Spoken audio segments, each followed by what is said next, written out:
అందరికీ నమస్కారం. Ramayana quiz part 10లోకి. రామాయణం ఒక కథ కాదు, అది ధర్మానికి మార్గదర్శకం, జీవితానికి గురువు. మీకు రామాయణం ఎంత తెలుసు? శ్రీరాముడి జీవితం, సీతమ్మ త్యాగం, హనుమంతుడి భక్తి మీ మనసులో ఎంతగా నిలిచాయి? ఈరోజు మనం ఈ వీడియోలో మొత్తం 10 ప్రశ్నలు చూస్తాము. ప్రతి ప్రశ్నకు 4 ఎంపికలు ఉంటాయి. ముందుగా ప్రతి ప్రశ్నకు 5 సెకండ్ల సమయం ఇవ్వబడుతుంది. మీకు ఎక్కువ సమయం అవసరమైతే మీరు వీడియోను పాజ్ చేసి సమయం తీసుకోవచ్చు. చివర్లో మీ స్కోర్ను కామెంట్ సెక్షన్లో తెలియచేయడం మర్చిపోవద్దు ఫ్రెండ్స్. ఈరోజు మొదటి ప్రశ్న. రామాయణాన్ని ఆది కావ్యం అని ఎందుకు పిలుస్తారు? ఆప్షన్ ఏ, ఇది దేవతలు రచించిన కావ్యం కాబట్టి. ఆప్షన్ బి, ఇది చిన్న కావ్యం కాబట్టి. ఆప్షన్ సి, ఇది ప్రపంచంలో తొలి మహాకావ్యం కాబట్టి. ఆప్షన్ డి, ఇది సంస్కృతంలో మాత్రమే ఉన్నందున. 5, 4, 3, 2, 1. ఆన్సర్ ఆప్షన్ సి, ఇది ప్రపంచంలో తొలి మహాకావ్యం కాబట్టి. మనకు లభించిన మహాకావ్యాల్లో రామాయణమే మొదటిది. అందుకే దీనిని మొదటి కావ్యం అని ఆది కావ్యం అంటారు.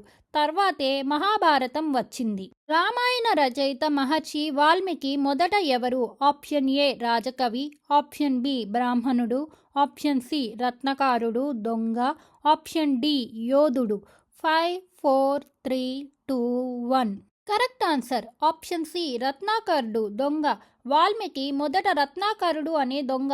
నారద మహర్షి ఉపదేశంతో తపస్సు చేసి మహర్షిగా మారాడు. ఈ మార్పే రామాయణ రచనకు కారణం. నారద మహర్షి వాల్మీకిని ఏ ప్రశ్న అడిగాడు? ఆప్షన్ ఏ, దేవుడు ఎవరు? ఆప్షన్ బి, ధనవంతుడు ఎవరు? ఆప్షన్ సి, ఈ లోకంలో పరిపూర్ణ ధర్మవంతుడు ఎవరు? ఆప్షన్ డి, రాజు ఎవరు? 5, 4, 3, 2, 1. కరెక్ట్ ఆన్సర్ ఆప్షన్ సి, ఈ లోకంలో పరిపూర్ణ ధర్మవంతుడు ఎవరు? ఈ ప్రశ్నకు సమాధానంగా నారదుడు శ్రీరాముని గుణాలు వివరించాడు. అదే రామాయణానికి బీజం.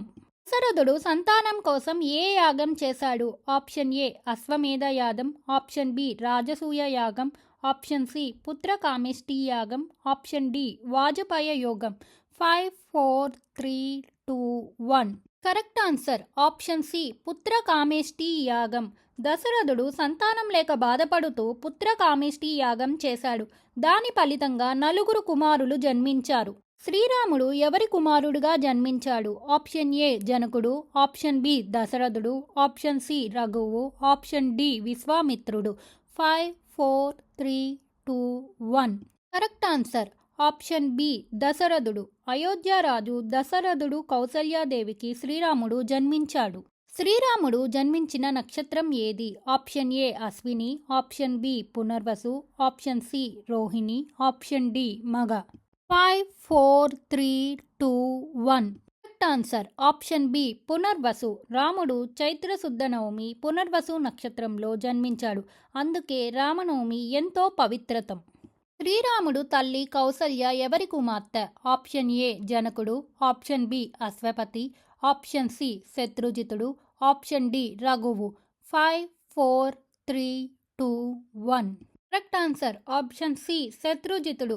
కౌసల్య విదేశీ రాజు శత్రుజితుని కుమార్తె. ఆమె ద్వారా రాముడికి సౌమ్యత, కరుణ లభించాయి.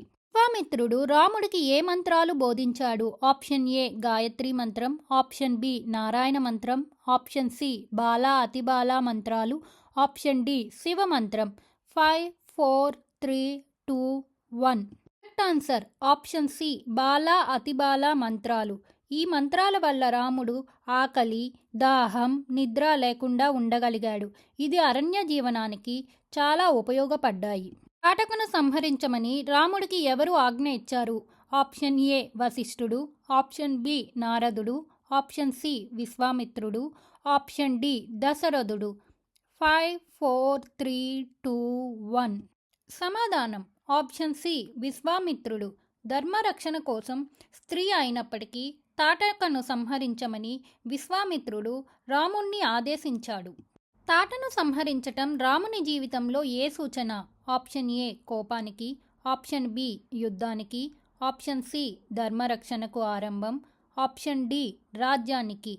5, 4, 3, 2, 1. సమాధానం ధర్మరక్షణకు ఆరంభం.